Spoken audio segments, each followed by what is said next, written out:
The first thing the town of Mercy's Crossing heard that night was not the storm, though the storm had been screaming over the chapel roof since sundown. And it was not the church bell, though the old iron bell had been swinging in the wind as if some invisible hand were trying to wake the dead.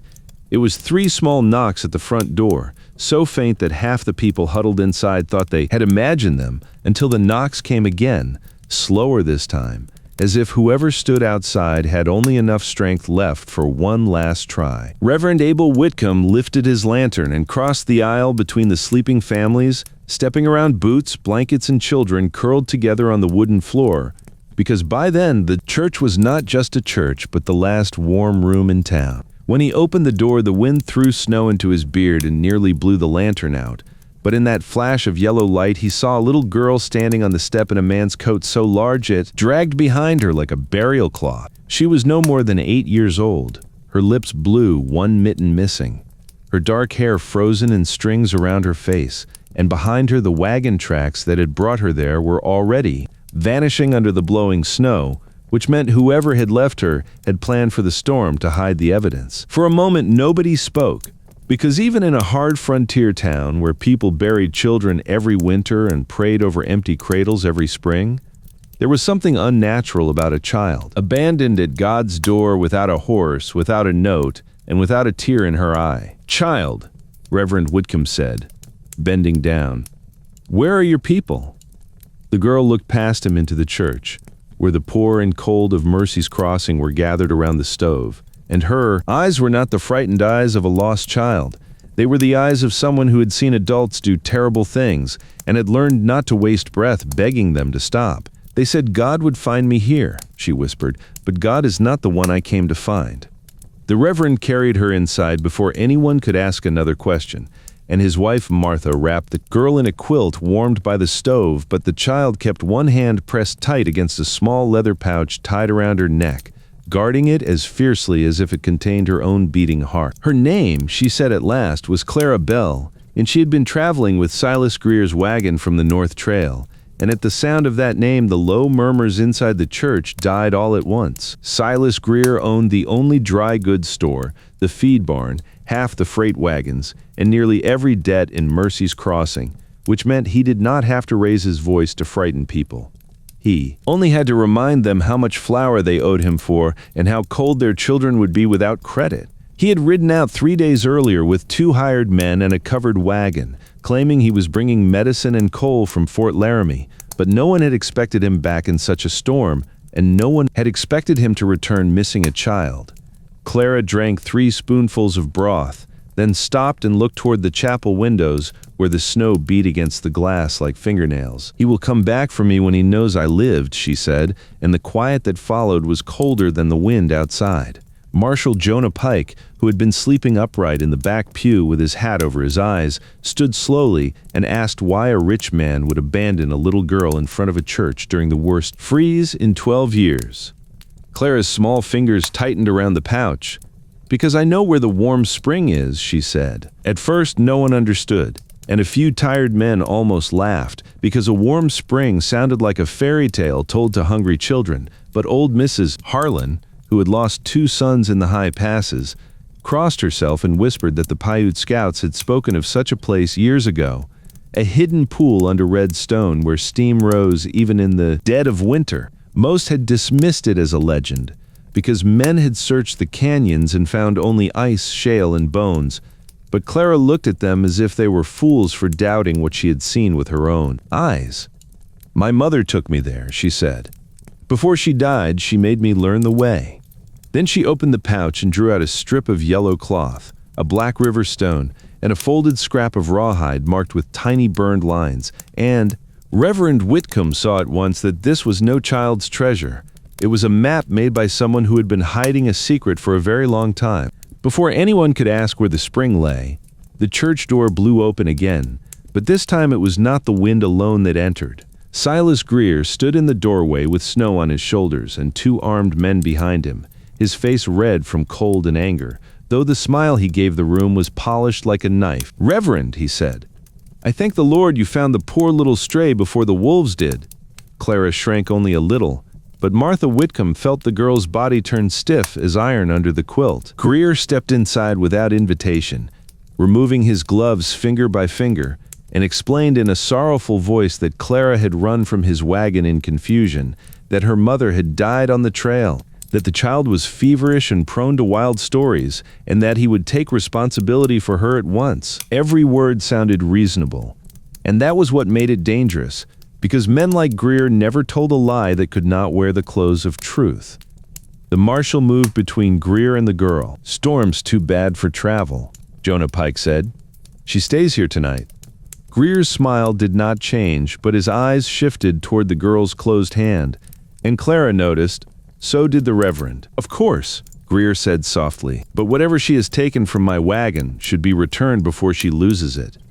At that, Clara stood on the church floor, though the quilt slipped from her shoulders, and in a voice small but clear, she said, "It was never yours."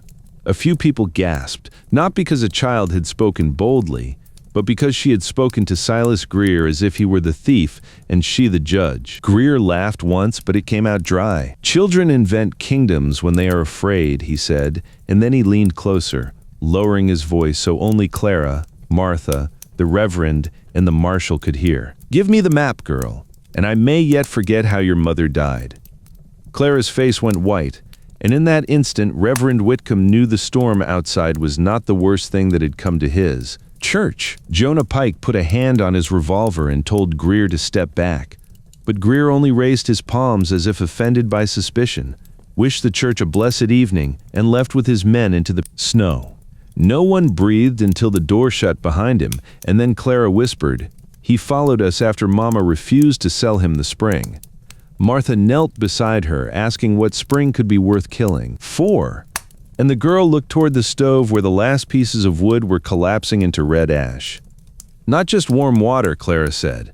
"There's a cave behind it. Dry stone. Enough room for everyone. Mama said people could live through a winter there if they had to." The words moved through the church like fire-catching paper because Mercy's Crossing was dying by inches. The wells were frozen. The coal shipment had not arrived. Fever had taken 3 children, and by morning the wind would drift snow over doors so deep some families might not get out. If Clara was telling the truth, the spring was not a curiosity, it was salvation. But if she was wrong, or if Greer had set a trap, anyone who followed her into the canyons would vanish before sunrise. Reverend Whitcomb asked how far it was, and Clara answered, "Close enough to reach if we leave before the moon drops, too far if we wait until morning." That was when the church heard horses outside. Again, not leaving this time, but circling, and the marshal cursed under his breath. Greer had not gone home. He had posted men around the church. The town could either hand Clara over and pretend it was Mercy, or trust a half-frozen child with a secret map and walk into a storm that swallowed grown men whole. For a long moment no one moved, and then old Mrs. Harlan stood with a shawl around her shoulders and said, "My grandson is coughing blood. If that girl knows a warm place, I'll follow her before I follow Greer to the grave." One by one, others rose too. Fathers with frostbitten hands, mothers holding babies under quilts, boys carrying lanterns, and men ashamed that it took a child to make them brave. Marshal Pike laid out the plan quickly. They would leave through the sacristy door, cut behind the cemetery, follow the dry creek bed west, and avoid the main road where Greer's men were watching. Clara would ride in the Reverend's arms at first, then walk when the path narrowed, and no lantern would be lit unless the snow thickened enough to hide the flame. It sounded impossible, which was why it might work. Before they left, Reverend Whitcomb found Clara sitting alone near the pulpit, staring at the leather pouch in her lap. "Your mother trusted you with a heavy thing," he said. Clara did not look up. "She said grown men would kill for warm water when they were cold enough," she whispered. "I thought she was only trying to scare me into remembering the turns."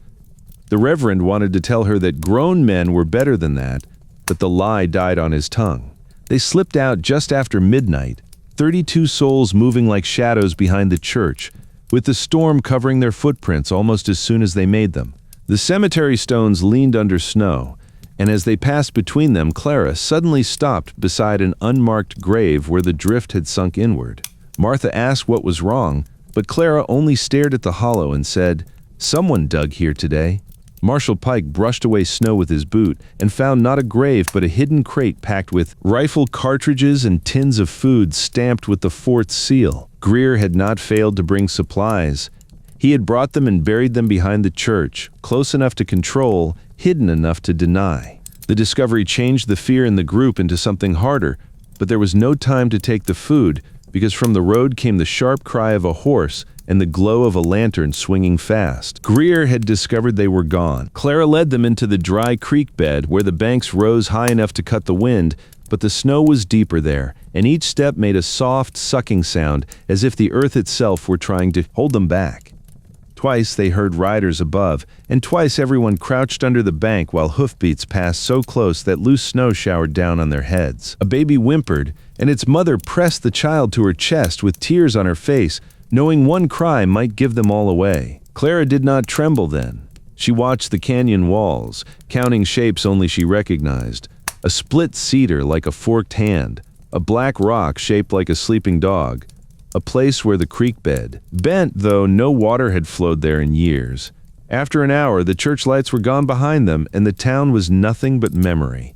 That was when they found the first body. It lay half-covered beneath a drift near the base of a cottonwood, one arm reaching out as if the dead man had tried to crawl toward Mercy's crossing. Marshal Pike rolled him over and saw the face of Eli Bell, Clara's father, missing for nearly 2 winters and long believed to have deserted his wife and child. Clara made no sound, but her knees buckled, and Martha caught her before she fell. In Eli's coat pocket was a rusted compass, a broken pencil, and a note sealed in wax that had never reached town. Reverend Whitcomb read it by shielding a match beneath his hand. Greer found the lower entrance. Do not trust him. Tell Leela to take Clara through the warm stone path. The match burned his fingers before he finished, but the message had already done its work. Clara's father had not abandoned them. He had died trying to warn them. For the first time that night, Clara cried, but only once, a single broken sound swallowed by the storm, and then she wiped her face with the back of her sleeve. The lower entrance is a trap, she said. Mama said the water there looks still, but the stone under it breaks. Behind them, far off, but closer than before, a gunshot cracked through the storm. Greer was no longer trying to bring them back quietly. The path rose from the creek bed into the red canyon country, where the snow thinned under overhangs and the wind screamed between narrow walls. Clara walked now, one hand in Martha's and the other gripping the black river stone from her pouch. Whenever the group reached a fork, she held the stone against the canyon wall. Not as magic, but as memory, matching its smooth, dark surface to veins of black mineral in the rock. Mama said, follow the stone that looks wet even when it is dry, Clara explained, and the Reverend understood then how the map worked, not as a paper guide for strangers, but as a lesson only a child, taught by love, could read. That made the secret safer than any lock, but it also meant if Clara faltered, no one else could lead them. Near the second canyon mouth, they heard a horse scream, and then a man's shout cut short. One of Greer's riders had taken the lower path. The sound that followed was not a fall exactly, but the long, terrible grinding of snow and stone collapsing into hidden water. No one spoke, because the darkness had just proved Clara's warning true. They pressed on, but the weakest began to stumble. Mrs. Harlan's grandson could barely breathe. 2 miners had frostbite in their ears, and Reverend Whitcomb's hands shook so badly he could no longer feel the child he carried when Clara finally tired. Then, just as despair began to spread through the group, a thin white thread rose from a crack in the rocks ahead. At first it looked like blowing snow, but Clara lifted her head and whispered, "Steam."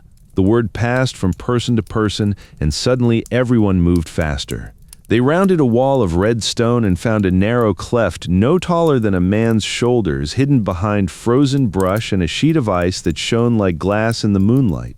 Warm air breathed from it in slow pulses, smelling faintly of minerals, wet stone, and something green that should not have existed in January.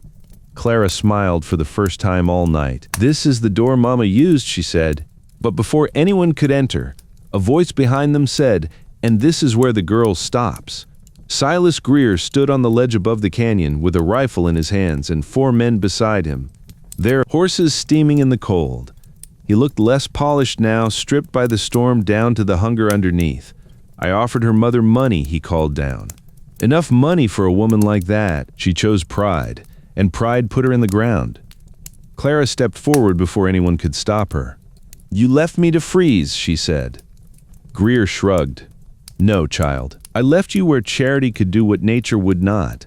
Marshal Pike drew his gun, but Greer's men already had rifles trained on the group, and for one frozen second the whole canyon balanced. Between slaughter and surrender? Then Clara did something no one expected. She took the Black River stone from her pouch and threw it. Not at Greer, not at his men, but at the sheet of ice beside the cleft. The stone struck with a sharp crack, and the ice split in a jagged line from top to bottom. Warm vapor burst through the fracture, thick and sudden, flooding the ledge with steam so dense the rifles vanished behind it. "Inside!" Clara screamed. The townspeople surged into the cleft while gunfire flashed blindly through the white cloud, bullets striking stone and whining into the dark. Reverend Whitcomb pulled Clara through just as a shot tore the sleeve of his coat, and the marshal fired twice toward the ledge, not to kill, but to make Greer duck. The passage beyond the ice was narrow, slick, and warm enough that snow melted from their clothes in streams. For 10 yards they crawled, then the ceiling lifted, and the world opened. The hidden spring lay in a cavern of red and gold stone, lit by moonlight falling through cracks high above where steam drifted over pools of clear water that glowed faintly blue in the dark. Ferns grew along the warm edges, real green ferns in the middle of winter, and the air was so gentle that people who had been shaking for hours simply sank to their knees and wept. Along one wall stood old wooden shelves, clay jars, folded blankets wrapped in oilcloth, and sacks of grain sealed in waxed hide. Clara's mother had not merely known the spring, she had prepared it, quietly, patiently, for the day Mercy's Crossing might need it. Martha found a carved mark on the stone near the shelves, L.B. Lila Bell. Clara touched the letters with 2 fingers and whispered, "She said a secret is only good if it saves someone." But the relief lasted only a few breaths, because Marshal Pike found another passage at the far end of the cavern, and from within it came the echo of boots. Greer knew another way in. The lower entrance, the one Eli Bell had died warning them about, had not been blocked after all. Worse, Greer was willing to risk the broken stone beneath it if it meant owning the spring. The marshal ordered everyone deeper behind the shelves while Reverend Whitcomb and 2 miners dragged crates to make a barricade. Clara stood beside the main pool watching the surface ripple though no one had touched it. "The water moves before the stone breaks," she said. "Mama told me." Reverend Whitcomb stared at her, then at the narrow tunnel where Greer's lantern light now flickered orange. "How much stone?" he asked. Clara swallowed. "Enough to stop men. Maybe enough to trap us if we choose wrong." Greer entered with 2 of his hired men, clothes wet, face scratched, rifle raised. He no longer pretended to be a benefactor, no longer wore sorrow or manners. "This place is mine," he said, and his voice echoed off the cavern walls until it sounded like a dozen greedy men speaking at once.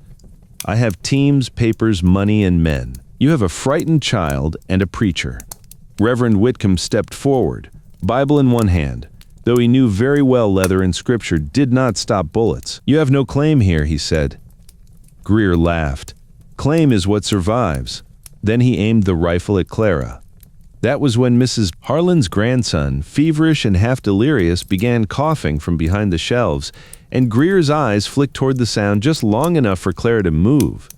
She did not run away.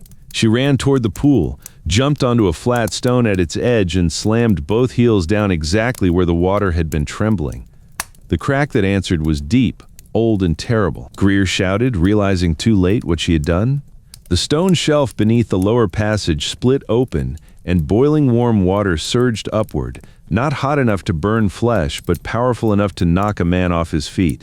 One hired gun vanished backward into steam, another dropped his rifle and crawled for solid ground. Greer lunged toward Clara, but Marshal Pike tackled him before he reached her, and the 2 men crashed into the shallow water as the cavern filled with thunder. For a moment nobody could see anything. Steam swallowed the lanterns, women screamed, children cried, and the whole mountain seemed to breathe. Then Reverend Whitcomb saw Clara slipping on the wet stone, one hand clutching nothing, her small body sliding toward the broken channel where the water rushed into darkness. He threw himself forward and caught her wrist, but the pull nearly took him too. Martha grabbed his coat. A miner grabbed Martha. Another grabbed the miner. In that chain of desperate hands, the town that had almost given the child away held on to her with everything it had. They pulled Clara back as the broken channel widened, swallowing crates, lanterns, and Silas Greer's hat. Greer himself clung to a rock near the lower tunnel, face twisted not with fear but rage. "Help me!" he shouted. The marshal, soaked and bleeding from the brow, looked at him for one long second, then moved toward him with a rope. Even after all of it, Jonah Pike would not let a man drown if he could stop it. But Greer saw the law coming and mistook mercy for weakness. He pulled a hidden pistol from his coat. Clara saw the glint first. "Marshal!" she cried. Pike dropped just as Greer fired, and the shot cracked into the cavern's ceiling. The mountain answered. A slab of loosened red stone broke above the lower passage and came down in a roar that shook the pool, buried the tunnel, and threw a wave of warm water across the floor. When the steam cleared, Silas Greer was gone behind stone, not swallowed by legend or punished by angels, but ended by the very secret he had tried to own. Nobody cheered. Frontier people knew death too well to celebrate it, even when it came wearing a villain's face. They spent the rest of the night in the cavern, warming children by the spring, wrapping frostbitten feet, feeding the sick from Lila Bell's hidden stores, and listening to the storm fade into a dull roar outside. Near dawn, Clara fell asleep against Martha's side with the yellow cloth in her hand, and Reverend Whitcomb finally read the rest of Eli Bell's note, which had been folded behind the first message. It was not a warning, but a promise. "If I do not return, tell Clara the spring was never mine, never Lila's, never any man's. It belongs to those who need warmth and know how to share it." By sunrise, the storm had passed, leaving Mercy's Crossing buried in white silence.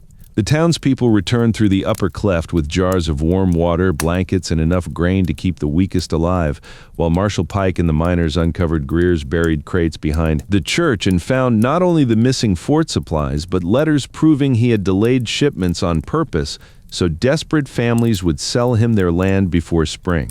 By noon, men who had bowed their heads to Greer for years were tearing his name from store signs, ledgers, and debt papers. But Clara did not watch any of that. She stood at the church door where she had been abandoned, staring at the step that might have become her grave, if the Reverend had slept a little deeper, or the storm had blown a little harder. Martha came beside her and gently asked if she wished to stay with them, at least until kin could be found. Clara looked toward the mountains, where the hidden spring breathed unseen under the red stone, then toward the town where smoke was rising from chimneys again. "Mama said warm places are not meant to be kept by one family," she said. "But someone has to remember the way." Reverend Whitcomb heard her and understood. Years later, when Mercy's Crossing had grown into a proper town with a schoolhouse, a larger church, and a bathhouse fed by pipes from the spring, people still told the story of the little girl left to freeze at the chapel door. Some said she had saved the town because she was brave. Others said she had saved it because her mother had been wise and her father had died loyal. But the older folks, the ones who had walked behind her through the snow that night, always corrected them. Clara Bell had saved Mercy's Crossing because when the world abandoned her in the cold, she did not become cold in return. She remembered the path to warmth, and she led everyone there.